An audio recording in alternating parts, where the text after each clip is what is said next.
Bienvenue dans le débat. Donald Trump au Royaume-Uni pour une visite d'État, la seconde pour le président américain. Trump qui a été accueilli par le roi Charles III dans le faste de la monarchie britannique au château de Windsor. Parcours en calèche, fanfare militaire et défilé aérien. Ce soir, un dîner d'État. Demain, le président américain va s'entretenir avec le Premier ministre britannique Keir Starmer dans sa résidence à Chequers. Trump reste loin du centre de Londres où des manifestants battent le pavé à l'appel du collectif Stop Trump. Le Premier ministre britannique est quant à lui affaibli, impopulaire, contesté au sein de son propre parti. Et surtout, l'ambassadeur britannique aux États-Unis, Peter Mandelson, vient d'être remercié en raison de ses liens avec Jeffrey Epstein. Cette visite de Trump a lieu 4 jours après la manifestation organisée par le leader de la droite nationaliste, Tommy Robinson, à Londres, et une semaine après l'assassinat de Charlie Kirk. Voilà pour le contexte. Alors derrière le faste royal, qu'espère finalement Keir Starmer? Des contrats économiques, technologiques, que peut-il obtenir du président américain sur l'Ukraine? Comment et sur quelle base afficher une entente dans un contexte de très forte polarisation? On en parle avec mes invités. Catherine Mathieu est avec nous ce soir. Bonsoir. Merci d'être là, économiste à l'OFCE, spécialiste du Royaume-Uni et des questions européennes. En face de vous, nous avons Philippe Turle, qui est chroniqueur international à France 24, franco-britannique, je tiens à le préciser. Bonsoir Stéphanie. Bonsoir Philippe, merci d'être là. Yves Bertoncini est avec nous ce soir. Bonsoir. Consultant en affaires européennes et ancien vice-président du mouvement européen international. Merci d'être là et bonsoir. Denis McShane est avec nous ce soir, ancien député travailliste et ancien ministre des Affaires étrangères du temps de Tony Blair. Merci d'être là. Est-ce que vous m'entendez bien? Bonsoir. Bonsoir. Oui, fort bien, merci. Avant de démarrer, on va voir que c'est vraiment tout un programme royal qui est réservé à Donald Trump et à Melania Trump. On voit ça en image avec Alexandra Quarini. Il aime le faste royal et il a été servi. Pour son arrivée au château de Windsor, Donald Trump a eu droit à un tour en carrosse aux côtés du roi. Et c'est loin d'être la seule faveur accordée par Charles III. Pour cette deuxième visite d'État, le président des États-Unis a aussi eu le privilège de passer en revue une garde d'honneur composée exceptionnellement de 3 régiments de la garde royale. Fanfares, tambours et cornemuses sont aussi de la partie. Mais le public, lui, est tenu à bonne distance. Tout se passe à huis clos, au grand regret des partisans du chef d'État américain. Ce lien, personne ne peut le changer. Personne ne peut changer la relation entre le Royaume-Uni et les États-Unis. Elle sera là pour toujours. Les détracteurs du président, eux, ont décidé de faire entendre leur voix à une quarantaine de kilomètres de là, à Londres, où ils sont des milliers à protester contre la venue de Donald Trump. Nous sommes ici pour montrer à Donald Trump et au gouvernement britannique à quel point les droits humains sont importants pour la population britannique. Nous assistons avec désespoir à ce recul des droits aux États-Unis. Et nous sommes ici pour dire « pas en notre nom ». Nous ne devrions pas traiter Donald Trump comme un président normal. Il sape la Constitution, la démocratie et l'état de droit aux États-Unis. Il représente une menace pour la sécurité et la prospérité de tous à travers le monde. Cérémonie militaire d'une envergure sans précédent avec 1300 soldats de Sa Majesté. Parade aérienne mêlant avions de combat F-35 britanniques et américains. Rien ne semble trop grand pour flatter l'ego de Donald Trump. De quoi peut-être le mettre dans de bonnes dispositions avant sa rencontre avec le Premier ministre jeudi. Denis McShane, vous qui étiez l'ancien ministre des Affaires européennes de Tony Blair. On a vu un peu toutes les contradictions de ce qui se passe en ce moment au Royaume-Uni, toutes les réactions face à cette visite de Trump. Mais ce programme royal, toujours aussi fastueux avec Charles III, c'est une opération séduction, à votre avis? Oui, le tapis rouge, on crée un Disney World de la royauté britannique pour faire plaire à l'enfant Donald Trump et lui montrer à l'intérieur de tous ces gardes royales. Et on espère bien que ça pourrait le calmer un peu et qu'il traite avec décence la demande raisonnable de l'Angleterre. Toute l'Europe, c'est bon pour l'Europe que Trump est ici discutant Ukraine, où pour le moment, il joue le rôle de Neville Chamberlain ou Edouard Deladier sur Munich en 1938, et peut-être l'encourager d'être un peu plus ferme avec M. Poutine. Voilà, ça vaut l'effort, tous les gardes et tous les fanfares. Cette fanfare, Philippe Turle, finalement, Starmer, est-ce qu'il a un peu forcé la main de Charles III, qui n'était peut-être pas très favorable à cette visite de Trump, surtout lorsque Trump a menacé tout de même d'annexer le Canada, qui est un pays du Commonwealth?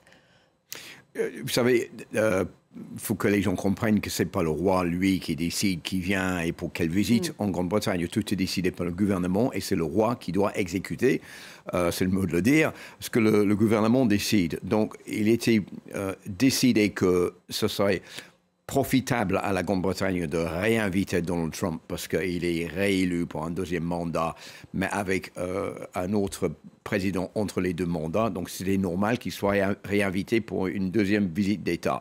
Ce qui est sans précédent en Grande-Bretagne, c'est la première fois qu'un chef d'État a été invité 2 fois de suite à une visite d'État. Mais je pense que le raisonnement... La dernière fois, c'était avec la reine Elisabeth. Voilà, la dernière fois, c'était en 2019 avec la reine Elisabeth. Mais je pense que le gouvernement a 2 raisons. La première, c'est qu'il faut rester en bon contact avec les États-Unis. Et deuxièmement, il faut quand même essayer d'amadouer Donald Trump, d'aller dans son sens, de le flatter. Rien de mieux pour Donald Trump d'être reçu par le roi Charles avec toute cette pompe et circonstances aujourd'hui en Grande-Bretagne. Je ne pense pas qu'honnêtement, si c'était juste Keir Starmer qui a invité Donald Trump à venir en Grande-Bretagne sans une visite d'État, que Donald Trump aurait fait le déplacement. Il ne serait pas venu. Voilà. Oui. Catherine Mathieu, derrière tout ça, il y a quand même des enjeux économiques. Finalement, Keir Starmer veut faire plier Donald Trump sur un certain nombre d'accords commerciaux, pas trop de droits de douane, enfin bref. Oui, parce que le Royaume-Uni est très fier d'avoir été le premier pays à avoir conclu un accord commercial avec les États-Unis, mais qui porte en fait sur un nombre limité de produits, les composantes aéronautiques, les droits de douane sur les automobiles. Mais là, on en est à combien d'ailleurs? C'est 10%? En fait, on est à 10%, oui, sur l'automobile. On a une exemption de droits de douane sur les composantes aéronautiques, mais la question de l'acier n'est toujours pas réglée. Et sur les autres produits, on ne sait pas à quelle sauce les Américains vont manger les Britanniques, comme les autres pays d'ailleurs de la planète. Il faut rappeler que Donald Trump est vraiment complètement imprévisible. Donc il y a ce premier accord commercial qui a été conclu par les Britanniques il y a quelques mois. Et surtout maintenant, les Britanniques essayent de conclure des accords sur d'autres secteurs, en particulier sur la défense, sur aussi le nucléaire. Il est question que les Américains aident les Britanniques à construire des usines nucléaires au Royaume-Uni. Et puis sur toutes des activités digitales, la construction de data centers, le développement de centres d'intelligence artificielle, sur lequel le Royaume-Uni souhaite être à la pointe et a besoin aujourd'hui des États-Unis. Keir Starmer, justement, s'est exprimé. On va l'écouter, Premier ministre britannique. Ce rapprochement entre les États-Unis et le Royaume-Uni est une véritable percée. Il ouvre la voie à l'avenir que nous souhaitons, à savoir des énergies renouvelables. Le nouveau nucléaire fait partie de ce mélange. L'emploi, la baisse des coûts de l'énergie, l'indépendance et tout ce qui va avec sont liés à cet accord. Et je m'en réjouis donc. Bertoncini, donc il s'agit d'un accord sur le nucléaire entre les États-Unis et le Royaume-Uni. Est-ce que finalement ils conservent une relation privilégiée, alors qu'on sait quand même que le Royaume-Uni s'est beaucoup rapproché de l'Union européenne depuis que Trump est là d'ailleurs? Oui, mais sur l'Ukraine, dont on va reparler, mais sur l'économie, il y a effectivement des échanges traditionnellement importants entre ces deux pays qui, d'ailleurs, je le signale, génèrent un déficit pour le Royaume-Uni vis-à-vis des États-Unis. Donc Donald Trump n'a pas tellement maltraité les Britanniques parce qu'il n'y avait pas lieu. En fait, il est furieux contre les Européens parce qu'on a un énorme excédent commercial vis-à-vis de lui dans les biens. Ce n'est pas le cas des Britanniques. Double déficit dans les biens et dans les services. Ah non, pardon. Les Britanniques sont excédentaires dans les services. Et justement, ils ont une carte à jouer là-dessus. Très, très faiblement. Ça dépend des années. Et globalement, ils sont déficitaires vis-à-vis des États-Unis. Alors que, en revanche, ce sur quoi peut jouer Starmer, il n'obtiendra pas grand-chose sur le plan, encore une fois, des commerciales, c'est les investissements. Et là, il est en train d'y arriver, je crois. Parce qu'effectivement, ce rôle traditionnel, je dirais, d'accueil, c'est aussi le vrai pour l'Irlande, des investissements américains, visiblement, va être encore accru, puisque, vous l'avez dit, Catherine Mathieu l'a bien dit, en matière nucléaire, en matière d'intelligence artificielle, notamment, Microsoft, Nvidia, OpenAI, on semble annoncer d'importants investissements au Royaume-Uni. Donc ça, Starmer va pouvoir un succès, Catherine Mathieu, d'un point de vue Starmer économique. va le valoriser, en tout cas. Ça pourrait, c'est vraiment un enjeu important pour Keir Starmer. Bon, aujourd'hui, les entreprises américaines dans l'intelligence artificielle ont l'air tout à fait contentes de venir au Royaume-Uni. Elles disent que l'environnement réglementaire va être beaucoup plus favorable que ce qu'on avait lors des gouvernements précédents, avec un gouvernement travailliste qui est prêt apparemment à déréglementer pour attirer des entreprises américaines dans ces industries. Donc ça, c'est un enjeu important aujourd'hui pour les Britanniques. Est-ce qu'ils y arriveront? C'est un peu tôt pour le dire, parce que les investissements annoncés par les grandes entreprises américaines, telles que Microsoft, par exemple, portent sur plusieurs années. Donc aujourd'hui, elles font des annonces et il faudra voir ensuite ce qu'elles réalisent effectivement. Denis McShane, on va regarder la une de Private Eye, qui est un journal satirique britannique, cette une qui se moque justement de Keir Starmer, pris dans l'affaire Epstein, puisque l'ambassadeur britannique aux États-Unis, donc Pete Mandelson, qui est une figure du parti travailliste, a littéralement été viré il y a quelques jours en raison de ses liens avec Epstein. Ça fait un peu de désordre au moment de la venue de Donald Trump, en plein dans cette juste après avoir viré l'ambassadeur. Oui, quelques méchants hier soir ont mis sur le grand mur à Windsor. Windsor, c'est à peu près comme Versailles, c'est à 40-45 km de Londres. Et là, M. Trump est totalement protégé par tous les gardes, le régiment de garde de Sa Majesté. Et donc, il n'ose pas, je crois, mettre un pied au centre de Londres. Mais on a mis sur le grand mur une image de Epstein et Donald Trump. Parce on la voit pendant que vous parlez, là. Voilà. Et donc, mais ce n'est pas très important. Je ne pense pas que pour M. Trump, ça lui fait bel job. Il ne s'intéresse pas à ça.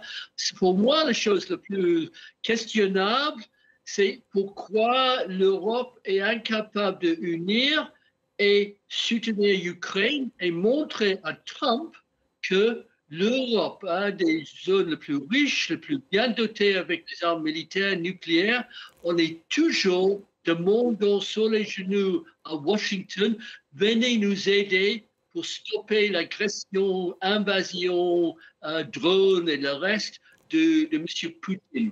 Et là, c'est Donald Trump montre à Washington avec une idée que peut-être il faut que je passe à Poutine, ce serait une très bonne chose. Yves Bertoncini, en fait, il essaye de négocier pays par pays, Donald Trump. Il essaye toujours de diviser en plus cette Europe. Mais d'ailleurs, c'est plus facile de manger le Royaume-Uni, qui est quand même plus petit que les 27, qui incluent l'Allemagne, la France, l'Italie, etc. Et malgré tout, il a un atout, Donald Trump, parce que je complète ce qu'a dit Denis McShane sur la Russie. Bon, d'abord, il a complètement tourné kazakh au regard de Biden. Il est plus qu'ambigu, il ne se comporte pas, même vis-à-vis de nous, parfois comme un allié. Mais c'est vrai que les Européens ont des atouts pour réagir. Ils ont quand même sanctionné économiquement la Russie. Nous avons des armes. Il y a quand même un petit déficit de volonté. Et puis quand même, il y a une dépendance aux États-Unis sur tout ce qui est surveillance, satellite. Et donc, on a toujours besoin, et c'est ce que les Européens essayent de jouer, et c'est ce que Starmer va dire, d'un backup américain, quand même s'ils ne sont pas en première ligne, qui restent là. Et donc, notamment, encore une fois, pour tout ce qui est intelligence, surveillance, satellite, transport, etc., qu'ils restent là et que les Européens soient en première ligne avec les Ukrainiens. Je crois que c'est ce que Starmer veut essayer d'obtenir, même si les Européens ont payé le prix avec un accord commercial déséquilibré avec Trump cet été, et même si les Britanniques pourraient payer le prix, par exemple, en acceptant d'assouplir leur régulation du digital, ce que les Européens ne veulent pas faire. On est vraiment dans le deal, en tout cas dans les deals que chacun essaye de trouver avec ce président américain en l'amadouant d'une façon ou d'une autre. Philippe Turle, un mot tout de même sur Keir Starmer, pour que ceux qui ne le savent pas. Donc on a parlé de cette affaire Epstein. On voit bien qu'au sein du parti travailliste, c'est quand même compliqué. Aujourd'hui, Keir Starmer, Premier ministre britannique plutôt impopulaire, et au sein de son parti, il est aussi contesté. Oui, et puis c'est vrai que depuis un an qu'il est Premier ministre, les problèmes sont vraiment enchaînés les uns après les autres. Il était très critiqué au début. Parce qu'il a plutôt été largement élu, il faut le rappeler. Oui, il était largement élu parce qu'il y avait une fatigue après 14 ans de gouvernement conservateur. Et toutes les phrases dont on a beaucoup parlé ici même, d'ailleurs, de Donald Trump, de Boris Johnson et de Liz Truss. Donc, il fallait tourner la page. Mais c'est vrai que Keir Starmer a fait des faux pas depuis le début de son mandat. Le premier, c'était de supprimer une prime pour les personnes âgées pour payer leur chauffage en hiver. Donc, il a fait marche arrière. Il a énervé les agriculteurs en disant que ça va être beaucoup plus compliqué pour transmettre son exploitation à ses enfants. Donc, toutes ces mesures-là ont fait en sorte que les gens disaient, mais qu'est-ce qui se passe? C'est le Parti travailliste, ils sont en train de pénaliser les gens qui l'ont élu au pouvoir. Et là, ces derniers temps... C'était étonnant, non? Oui, ça c'est étonnant, mais je pense que c'est très maladroit surtout. Et ces derniers temps, il a perdu, Dennis McShane n'est pas d'accord avec moi, ces derniers temps, il a perdu Angela Rayner, qui était son député pour une histoire d'impôt qui n'était pas payé, sur enfin, pas d'essai d'impôt pour une achat d'appartement. Et il a été obligé de remercier l'ambassadeur des États-Unis, Peter Mandelson, à cause de ses liens avec Jeffrey Epstein. Avec Jeffrey Epstein. Oui. Donc tout ça, c'est une série d'événements qui ont rendu que Keir Starmer n'est pas populaire. Mais là, ce que Keir Starmer veut obtenir cette fois-ci, c'est une image d'homme d'État qui est capable de faire venir Donald Trump, qu'on sait qu'il est imprévisible, qui peut changer d'avis tout le temps, pour obtenir quelque chose de concret, pour essayer de rebondir dans les sondages. C'est très important pour lui. Donc là, il a une chance en nom. C'est pour ça qu'on voit toute cette feste, cette pompe et circonstance, cette deuxième visite d'État pour Donald Trump, justement parce que pour Keir Starmer aussi, c'est important comme un moyen de prouver que c'est un vrai homme d'État, c'est quelqu'un qui sait gérer le pays et qui peut éventuellement faire quelque chose de bien pour le Royaume-Uni. Dennis McShane, vous vouliez répondre, je vous donne la parole ensuite. Pourquoi est-il si impopulaire, Keir Starmer? Il pourrait regagner en popularité s'il arrivait à avoir un bon deal avec Trump? Non, je regrette, mais la politique étrangère ne fait jamais d'impact sur les sondages, la popularité dans les élections. Oui, non, mais je regrette énormément, spécialiste, je vous assure, j'ai prôné la coopération partenariat avec l'Europe, ça n'a fait aucun impact chez nous. Donc, ce qui est intéressant, c'est que Keir Starmer et Emmanuel Macron sont bonnet blanc. Les deux hommes très intelligents, très compétents dans leur profession, mais ils ont décidé de devenir chef de gouvernement sans l'expérience politique. Je n'ai pas fait d'apprentissage dans la politique. Et on voit des erreurs. J'étais à Paris la semaine dernière, on voit Paris maintenant, France, tous bloqués, et aussi chez nous. Et là, c'est le problème. Il faut accepter, faire de la politique demande un apprentissage. Ni M. Keir Starmer, ni le président Macron a fait cet apprentissage. On est très, très proches les uns les autres, la France et l'Angleterre. Et pourtant, il avait soulevé un vrai espoir, Keir Starmer, quand il a été élu, justement parce qu'il incarnait un vrai changement. Là, on passait des conservateurs aux travaillistes. Donc, il n'a pas relevé le défi véritablement, ou alors l'opinion est juste injuste. Attention, il a obtenu beaucoup de sièges sur notre système d'élection de seul siège par majorité. Mais il a obtenu que 33% des voix. C'est le nombre des voix le plus bas jamais obtenu par un chef de gouvernement ou un leader de parti travailliste. En Angleterre, on a terminé les grands partis de droite conservateurs, les grands partis de centre-gauche, les travaillistes, exactement comme en France. Les LR et le PS ne sont pas ce qui était 20, 30 ans. On avait 3, 4, 5 partis ici. On avait Montée de Verts, on avait notre Le Pen, style Le Pen avec M. Farage. On avait les non-manifs samedi avec Éric Zemmour, mon Dieu. On va reparler de cette polarisation. La politique change dramatiquement partout en Europe, et l'Angleterre est aussi européenne que la France, l'Allemagne ou les autres pays du continent. Catherine Mathieu, sur les erreurs de Keir Starmer, vous aviez l'air de ne pas être d'accord. Oui, parce qu'en fait, Keir Starmer a été élu après 14 années de gouvernement conservateur. Et il y avait un programme clair qui était présenté par les travaillistes. Et comme l'a dit Philippe Turle, commencer en mettant en place une mesure qui réduit des allocations de chauffage pour les retraités, c'était très étonnant de la part du gouvernement. C'était dans le programme ? Non, pas du tout. C'est ça. Ça a été annoncé brutalement. On a eu l'impression que la chancelière de l'échiquier, donc la ministre des Finances britannique, s'est rendue compte qu'il y avait un trou dans les finances publiques. Et elle a dit « Je commence par cette mesure ». Mais il n'y a eu absolument aucune consultation au préalable. Ça a été décidé comme ça. Donc là, c'est le manque d'expérience politique, comme le dit Denis McShane. En fait, je ne sais pas si c'est ça, parce que Keir Starmer est tout de même là sur la scène politique depuis très longtemps. Il a réussi à recentrer le Parti travailliste vraiment sur le centre de l'échiquier politique. Il a réussi à mener le Parti travailliste à la tête des élections et avoir ce problème avec les retraités en démarrage. Puis ensuite, il y a eu la question d'abaisser les allocations pour les handicapés, qui a été une deuxième difficulté que les gouvernements travaillistes s'est donné à lui-même. Et donc, on se demande en fait quelle est la politique de ce gouvernement qui vient juste d'être élu. En fait. Donc pour moi, c'est très étonnant et je ne dirais pas que c'est un manque d'expérience. La cote de popularité a chuté. La cote de popularité a chuté. Et derrière, effectivement, parmi tous les éléments qui posent problème à Keir Starmer aujourd'hui, et c'était mentionné par Denis McShane, il y a cette montée de l'extrémisme au Royaume-Uni qui arrive et qui est de plus en plus claire. Cette question de l'immigration clandestine qui monte aussi au Royaume-Uni depuis des années, que chaque gouvernement essaye de prendre à bras le corps et on se trouve toujours devant les mêmes difficultés.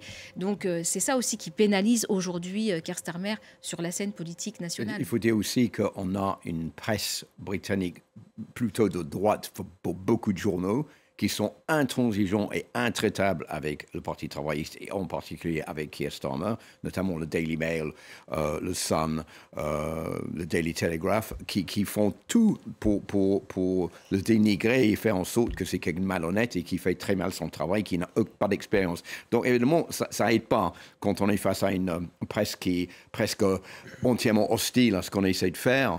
Et je pense aussi qu'il y avait peut-être des mauvais calculs de la part du gouvernement quand ils ont commencé à annoncer ces mesures, des retombées dans la presse après, et parmi l'opinion publique qui a très très vite commencé à critiquer les mesures du gouvernement, qui n'a pas compris pourquoi ils faisaient ça.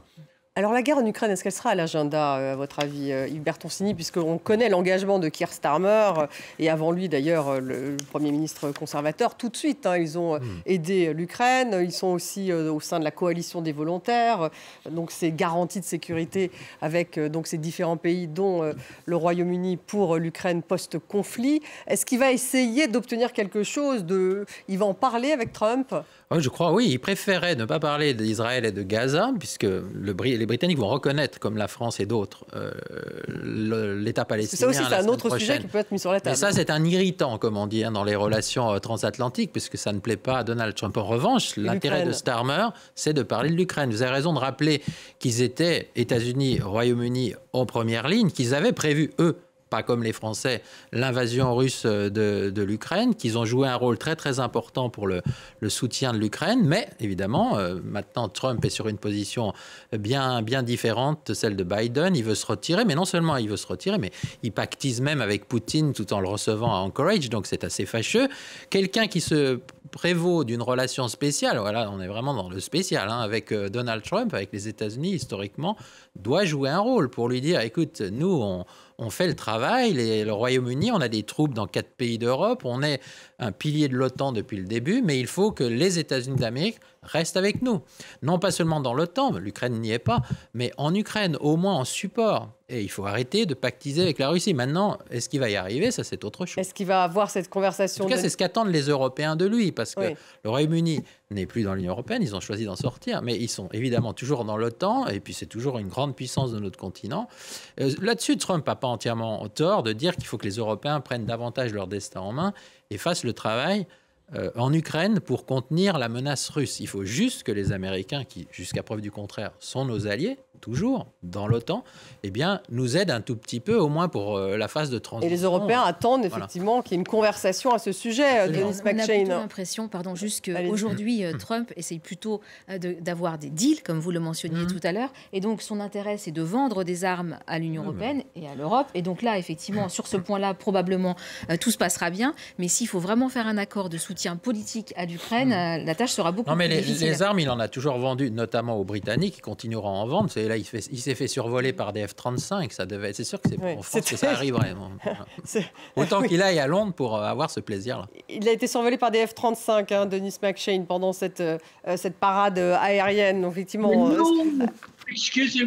excusez-moi. Les avions américains n'arrivent pas à décoller parce qu'il y avait du vent dans le ciel. Donc, le flight pass, comme on dit, est fait par les flèches rouges, les avions de Royal Air Force, si vous avez le même équipe de l'armée de l'air française, et les grands F-35 ont dû rester au sol parce que les pilotes ne savent pas les voler. Donc il n'a pas eu droit à sa parade aérienne. Je pense qu'ils ont dû lui faire croire que c'était quand même des F-35. Voilà. En tout cas, ils sont restés au sol, vous dites, Denis McShane, en raison de la météo. Ouais, exact.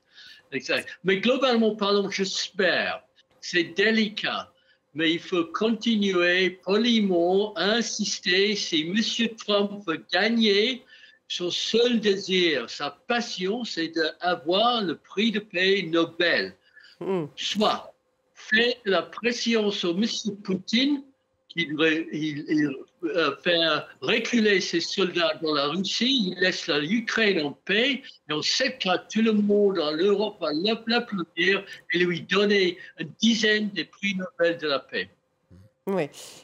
Quelle est Philippe Turle, est-ce qu'il y a toujours une relation privilégiée aujourd'hui entre le Royaume-Uni et les États-Unis avec quelqu'un comme Trump ? Vous savez, c'est très compliqué pour répondre à cette question. A priori, oui, mais ça dépend vraiment des dirigeants qu'on a à l'époque. On a eu des moments où les relations étaient extrêmement chaleureuses, etc., et que les deux chefs d'État s'entendaient très, très bien. Je pense que le meilleur exemple, c'était Margaret Thatcher avec Ronald Reagan. C'était vraiment ça remonte au début des années 80. Il y a 40 ans, mais c'était quand même un couple qui était très... Là, c'était la lune de miel. Voilà. Et il y avait Tony Blair et George W. Bush. Oui. C'est évidemment Tony Blair qui a soutenu George W. Bush pour entrer dans la guerre en Irak. Oui. C'est le début de la fin de Tony Blair. Je pense que Denis McShane doit bien se rappeler de cette période. Mais il y a des relations un peu moins chaleureuses, par exemple, entre Barack Obama et le Premier ministre de l'époque. Il a dit que c'était plutôt avec Angela Merkel qui trouvait que la relation était plus sympathique qu'avec le Premier ministre britannique. Donc c'est vrai qu'en ce moment, je dirais que il y a un sentiment en Grande-Bretagne que c'est les Anglais qui doivent jouer en faveur des États-Unis, mais quand c'est les États-Unis qui doivent jouer en faveur des Britanniques, on ne voit pas grand-chose. Et qu'est-ce que c'est que cette relation spéciale? C'est une relation dans un seul sens. Et beaucoup de gens disent, mais pour arrêter avec tout cela, il faut créer une relation spéciale, pas avec les États-Unis, parce que les États-Unis se moquent un peu des Britanniques. C'est une petite île par rapport aux États-Unis. Il faudrait que les Britanniques soient capable de construire quelque chose de beaucoup plus grand avec les Européens. Ah oui, et donc, il y a eu le Brexit. Voilà, donc malheureusement, on a vu donc, depuis quelques années le contraire avec le Brexit et les Britanniques qui souhaitaient un peu plus de cette notion d'être très européen. Je pense que c'est en voie de changer en ce moment. On est en train de renouer les liens.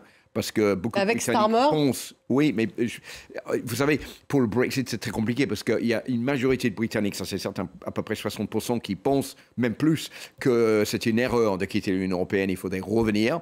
Mais, et même Keir Starmer, qui était contre le Brexit, est favorable à un retour, mais on ne peut pas faire marche arrière tout de suite parce que tous ceux qui ont voté pour le Brexit ne vont pas comprendre pourquoi, juste quelques années plus tard, on revient dans l'Union européenne. Et il faut tout négocier de nouveau pour revenir. C'est pas comme si on revient comme si on n'était pas parti. Donc, et c'est très compliqué, c'est pas le moment. Peut-être dans des années à venir, il va y avoir de plus en plus de liens qui vont se créer entre la Grande-Bretagne et l'Europe. À cause justement de... Pourquoi vous dites ça? À cause de la menace russe, à cause de l'Ukraine? Oui, à cause de la menace russe, mais pour le simple échange commerciaux entre la Grande-Bretagne et l'Europe, c'est beaucoup plus compliqué aujourd'hui, depuis le Brexit. Donc, et pour la pêche, pour beaucoup d'autres... oui, ils ont fait le choix de sortir, Philippe. Mais la menace russe, c'est sûr que ça change la donne dans les relations entre le Royaume-Uni et l'Union européenne, qui depuis le Brexit était devenue très difficile. On se souvient de ces épisodes très douloureux. Nombre d'années pour les mettre en application. Oui, bien sûr. Et le fait qu'aujourd'hui, on ait besoin les uns des autres. Il faut rappeler que le Royaume-Uni, c'est un État qui a une armée puissante, qui a l'arme nucléaire, qui s'est investi dès le début aux côtés de l'Ukraine. Ça oblige les pays de l'Union européenne à renouer des liens avec le Royaume-Uni aussi. Donc Starmer serait plus européen qu'atlantiste? Oui, non, mais alors les deux. Les deux, parce que de ce point de vue-là, c'est très bien que Starmer ait permis de tourner la page du Brexit, parce que lui, effectivement, en était... Il la tourne relativement parlant. Ce sont les conservateurs qui ont quand même réglé leur querelle intestine sur le dos de l'appartenance du Royaume-Uni à l'Union européenne, parce que c'était quand même un coup tactique de Cameron qui a mal tourné, le référendum sur le Brexit. Oui, mais comme dit Philippe Torl, ensuite, ils l'ont mis en application. Mais maintenant, c'est fait, accords, on n'en parle plus, le divorce est consommé, mais ça ne veut pas dire qu'ils ne sont pas nos voisins avec qui on peut avoir des relations de bon voisinage. Et c'est là où il y a, dans le cadre qui vient d'être appelé, le nouveau contexte géopolitique, c'est-à-dire la menace russe réactivée, et puis l'oncle d'Amérique qui est quand même beaucoup moins solidaire, eh bien il y a un espace. L'espace, c'est d'abord, c'est pour ça, européen et atlantiste, c'est d'abord l'OTAN. Les Britanniques ne sont pas sortis de l'OTAN. L'OTAN a désormais 32 pays membres. L'OTAN n'appartient pas aux États-Unis d'Amérique. Oui, enfin, c'est atlantiste tout de même. Oui, mais il y a un commandement américain. Alors, on peut parler du pilier européen de l'OTAN, c'est le mot consacré, et les Européens peuvent faire des choses. Et évidemment, les Britanniques sont totalement décisifs là-dessus, avec les Allemands, les Français et d'autres, dans le cadre de l'OTAN, le pilier européen de l'OTAN, avec les États-Unis un peu en arrière de la main, comme c'était déjà arrivé avec Barack Obama sur d'autres terrains d'opération que l'Ukraine. Et puis sinon, il y a tout le reste, c'est-à-dire qu'on peut coopérer. C'est vrai que là, les États-Unis et le Royaume-Uni, semble-t-il, se rapprochent sur l'intelligence artificielle. Mais sur les investissements en matière technologique, l'espace, etc., les Britanniques qui sont dans l'agence spatiale européenne, on peut faire des choses ensemble. Et je pense que le contexte géopolitique va nous y pousser. Donc, ils redeviennent des partenaires très importants, indépendamment de leur non-appartenance à l'Union européenne. Denis McShane, vous êtes d'accord? Il serait plus européen qu'atlantiste ou les deux, Keir Starmer? Il y a aujourd'hui un momentum pour un rapprochement finalement du Royaume-Uni et des Européens, ou est-ce qu'il y a une émancipation de l'allié américain? Écoutez, je crois que M. Keir Starmer est pro-européen, mais aussi il n'est pas anti-américain, parce que ça c'est toujours l'invitation de Paris. Venez nous joindre dans une ligue anti-américaine. Ça, c'est le problème. Et quand on regarde l'Ukraine, l'Europe, avec toutes les possibilités ces derniers 4 ans, de se réarmer, de se mobiliser, de donner l'aide militaire et des autres aides à l'Ukraine, mais on n'en l'a pas fait. Et ça, c'est le problème. Et c'est par exemple, on laisse Viktor Orban ou un type qui s'appelle Robert Fico de la Slovaquie impose les veto pour toute politique commune européenne. Et donc, on regarde de Londres, en regardant la montée de Mme Le Pen, de AfD en Allemagne, de Mme Meloni en Italie et partout, la montée de l'extrême droite au pouvoir, au gouvernement. Et donc, on s'inquiète énormément de votre élection dans 2 ans en France. Est-ce qu'on va voir Le Pen ou son copain, M. Bordella, à l'Élysée? Donc, c'est trop facile à dire. Il y a la bonne Europe d'un côté, le mauvais États-Unis de l'autre côté, et l'Angleterre faisant le grand écart entre les deux. Il faut trouver que nous, on craint Nigel Farage oui, c'est ça. à Downing Street. En fait, il y a le même problème au Royaume-Uni, Denis McShane, avec Nigel Farage. On va voir ces images, d'ailleurs, parce que puisqu'on parle de polarisation de la société britannique, également la société américaine, bien sûr, et puis on le voit aussi en France. Mais cette manifestation qui a eu lieu à Londres samedi dernier, donc manifestation qui avait été organisée par Tommy Robinson, hein, le leader de droite nationaliste. On voit ces images. Et il y a eu d'ailleurs un moment où Elon Musk lui-même s'est adressé à la foule. C'était une manifestation très anti-migrants, si je puis dire. On va écouter d'ailleurs Elon Musk. Il faut un changement de gouvernement en Grande-Bretagne. Nous n'avons pas 4 ans devant nous, ou peu importe quand auront lieu les prochaines élections, c'est trop long. Il faut faire quelque chose. Il faut dissoudre le Parlement et organiser de nouvelles élections. Philippe, où est-ce qu'il prône Elon Musk? C'était samedi. Donc, je suis plutôt tendance à dire, Elon Musk, il n'a pas à s'occuper des affaires internes de la Grande-Bretagne. C'est de l'ingérence, là. C'est un agitateur de premier d'extrême droite. Qui soutient non pas seulement l'extrême droite en Grande-Bretagne, mais aussi en Allemagne, et qui peut provoquer pas mal de dégâts, et si les gens commencent à l'écouter. Donc, mais on voit bien qu'il y a une polarisation. Il n'appelle pas à la bagarre en Grande-Bretagne, mais à écouter ce qu'il dit là, c'est simplement il faut dissoudre le Parlement britannique, mais de quel droit est-ce qu'on dissout le Parlement britannique? C'est quand même une démocratie avec un système, avec les élections tous les 5 ans. Donc on ne peut pas juste dissoudre le Parlement britannique parce que Elon Musk appelle à ce que ça soit fait. Mais il y a une polarisation de la société britannique. Alors, je dirais, il y a dans cette manifestation, c'est assez intéressant parce que vous avez plusieurs catégories de personnes. Vous avez ceux qui sont d'extrême droite, qui soutiennent Tommy Robinson, qui sont racistes et qui ne veulent pas un seul migrant en Grande-Bretagne. Vous avez d'autres personnes qui ont lu la presse, qui ont peur et qui se manifestent parce qu'ils disent nous, on est tous terrorisés par l'idée que les migrants vont nous violer, vont nous voler, vont nous attaquer dans la rue, ce qui est complètement faux. Et puis, il y a une troisième catégorie de personnes qui disent « Je vais manifester parce que j'ai peur pour mon pays, j'ai peur pour le fait que je ne sois plus britannique en Grande-Bretagne, je vois ces personnes qui arrivent, et donc j'ai envie de soutenir le gouvernement. » La théorie du grand remplacement, un petit peu. Mais ils ne sont pas racistes, et ce n'est pas des gens qui, normalement, ont trouvé dans ce genre de manifestations. Et là c'est le gros problème pour le gouvernement, parce qu'il n'y a pas de solution facile. Tout ce qu'ils ont essayé de faire, même les conservateurs, maintenant les travaillistes, pour maîtriser ce problème d'immigration illégale, visiblement, ça ne fonctionne pas. Et c'est pour ça qu'on voit ces manifestations qui sont prises en main par l'extrême droite, qui orchestrent les gens pour venir se manifester. Il y a beaucoup de gens qui viennent se manifester, mais qui ne sont pas du tout, normalement, des soutiens d'extrême droite. Et puis Donald Trump qui met en avant, et donc c'est ça. Alors, ce qui manque aujourd'hui, d'ailleurs, j'allais finir avec ça, c'est que ce qui manquerait aujourd'hui, c'est la fin de ce petit État, que Donald Trump, lors de la conférence de presse demain avec Keir Starmer, dit moi je pense que Nigel Farage, c'est quelqu'un de formidable, il faudrait que ça lui qui soit le Premier ministre de la Grande-Bretagne. Il pourrait éventuellement le dire. En tout cas, il pourrait dire que la Grande-Bretagne atteint la liberté, porte atteinte à la liberté d'expression, parce que c'est ce que dit Elon Musk. Donald Trump est vraiment complètement imprévisible, il est capable de dire n'importe quoi en général, et demain à la conférence de presse en particulier. Moi, je suis tout à fait d'accord avec ce que vous dites, Philippe Turle, sur cette analyse de l'immigration et des impacts qu'elle a dans la société britannique au Royaume-Uni. Enfin, l'immigration illégale, qui est vraiment un sujet que les différents gouvernements ont essayé de traiter, et on voit la difficulté qu'ils ont à le faire. Et ça, bon, c'est une réalité qui est là. Et le fait que les Américains s'emparent, enfin en tout cas Trump, Musk, de cet élément pour remettre en cause la démocratie britannique, c'est extrêmement grave. Parce que vraiment, si on a une belle démocratie en Europe, c'est cette démocratie britannique. On l'a vu dans l'exemple du Brexit, à quel point les Britanniques ont respecté ce vote.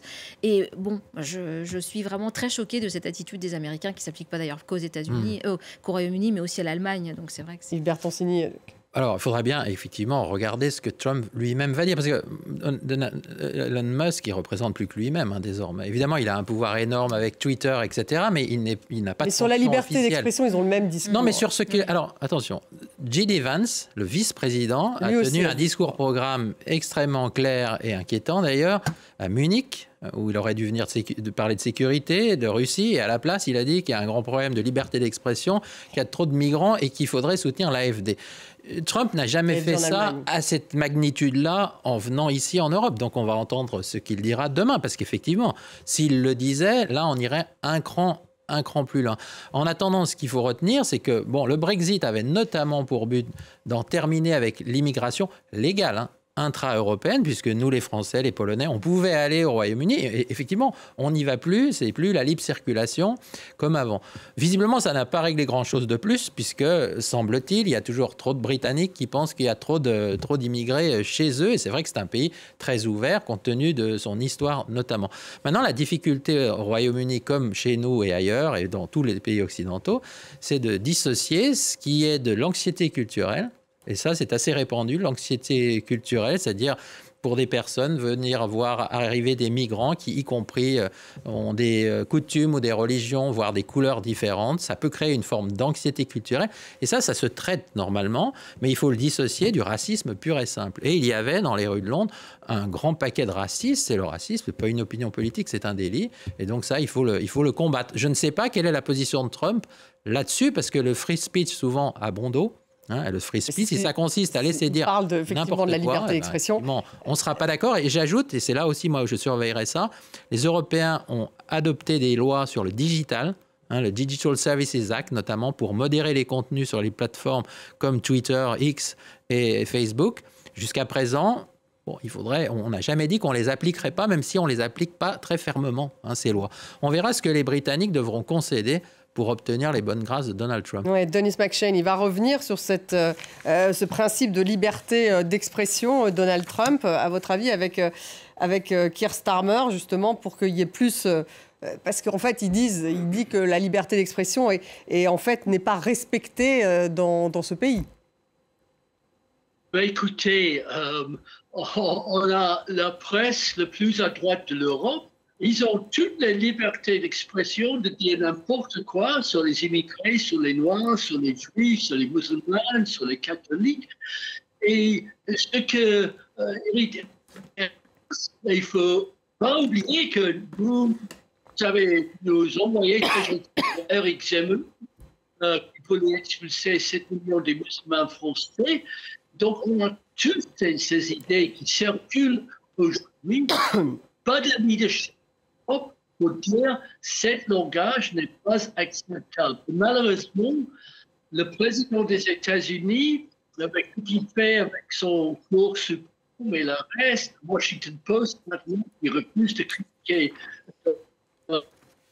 aussi dans la même position. Mais je persiste en disant que l'immigration, pas les demandes d'asile. Vous avez en France plus de demandes d'asile, des immigrés illégaux, si vous voulez, que nous avons ici en Angleterre.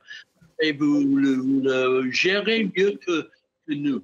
Bon, l'immigration massive de ces derniers 20 ans, encouragée par Angela Merkel, qui a demandé ouvrir les portes à 1 million de Syriens, demandant que tous les autres pays de l'Europe acceptent leur part de sa décision d'inviter 1 million de Syriens de venir en Allemagne.